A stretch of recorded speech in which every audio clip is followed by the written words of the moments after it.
Hello, Santa Barbara. My name is Daniel Zia. I'm with Zia Group and eXp Realty here in Santa Barbara, and I'm going to be sharing with you our end of 2023 South Santa Barbara County real estate market end of the year report. So this is everything from Carpinteria to Goleta, affordable market to the luxury market. I'm going to dive in deep and go fairly quick on what we saw in 2023, and I'll hint on what we might see in 2024.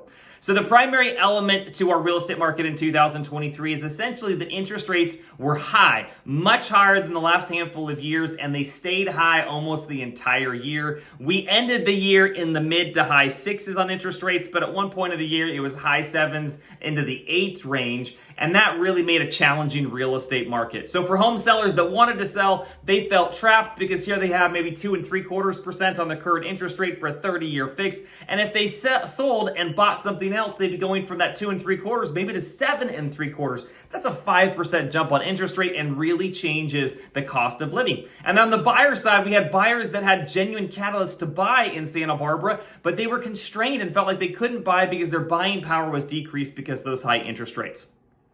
So that gridlock created less inventory that came on the market, so fewer home sales overall. To put that into context, we had about 24% fewer sales in 2023 compared to 2022, and far fewer than 2021. I mean, just a fraction of that. So single-family home sales, we actually had 773 single-family home sales, another 332 condo sales. So all said and done, we sold about 1,100 properties. Put into context, that was 1,400 and some change in 2022, and in 2021, it was over 2,000. And in a handful of years before that, we would see, home sales in the 1,800 home sales a year, all the way up to that of, again, a little over 2,000 range there in the peak of our market in 2021. Now, what happened with real estate prices? Well, real estate prices, they seem to soften the first half of the year, they seem to firm up the second half of the year, and overall, they kind of are a wash. And what I mean by that, it depends if you look at the statistic.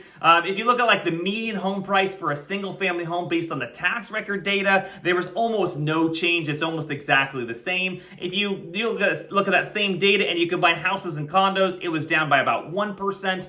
So it depends on which statistic you look at. It's anything from a no change to an incremental, maybe 1 or 2% increase to a 3 to 4% decrease, just depending on what body of statistics and what time frame and what niche or kind of total market you're looking at. So overall, the real estate market felt flattish in prices or just a slight decrease depending on the market segment. We did see a number of properties that sold within the last couple of years come back on the market, and the majority of those ended up selling for less than their asking price or didn't sell. But there were some examples of selling more for the asking price as well. And so that's part of that where it's like, hey, did prices go up? Did prices go down? Well, it was about a wash.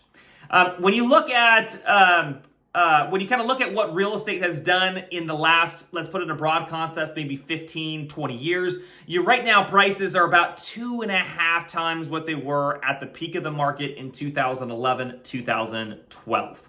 So go ahead and take a look at our detailed report on our website. You can scroll down and go through all the different charts and graphs. It's really helpful to put things in context. But now you're kind of wondering, hey, Dana, what's going to happen in 2024? Well, if I had a crystal ball, I'd say, hey, I think there's a very good chance that our real estate market's going to be stronger this year than last year. We've already felt that in the first couple weeks of January. Part of that's the interest rates that are lower than they were last year. They're still high, but they're lower than last year. Part of that is, it's an election year, and so everything kind of gets bolstered up economically. Everyone tries to make things look maybe better than they even are, just because they want there to be optimism going into the election. Now, what that does is it almost creates kind of a self-fulfilling prophecy where the market tends to do better as a result. There's more optimism in the market, more sellers are feeling comfortable selling, more buyers are feeling comfortable buying, and there is some predictions of 2, 3, 4 Fed interest rate drops, which should hopefully see corresponding drops in interest rates. So the sooner those that actually happen, as soon as those rate drops actually happen in the mortgage rate industry, that actually means that we're going to see more sales activity. So if it happens earlier in the year, we're going to see an even greater jump in sales. If if I had to predict, I'd say we'd see maybe another 10, 15, or 20% as far as the number of sales.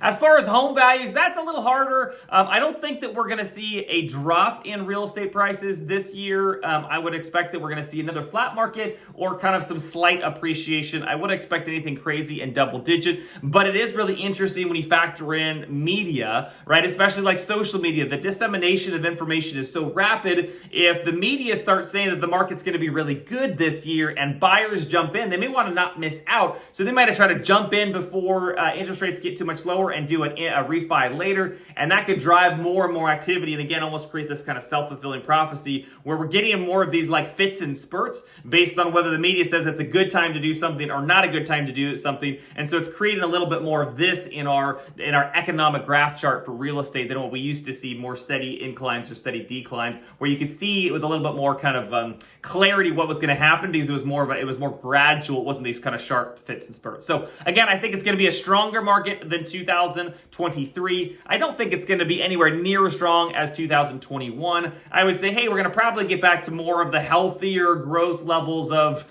2016, 17, 18, 19, kind of in that range before COVID. So hope that helps. If you have any questions or you're thinking about buying a home, selling a home, or investing in real estate in 2024, please do reach out. We'd be happy to put this kind of what we're seeing kind of nationally into more local context for you, help compare it and overlay it to what your goals are, and make some strategic recommendations whether it even makes sense to buy or sell in this market. We really believe in being neutral counselors, and you're not going to feel any high pressure for us.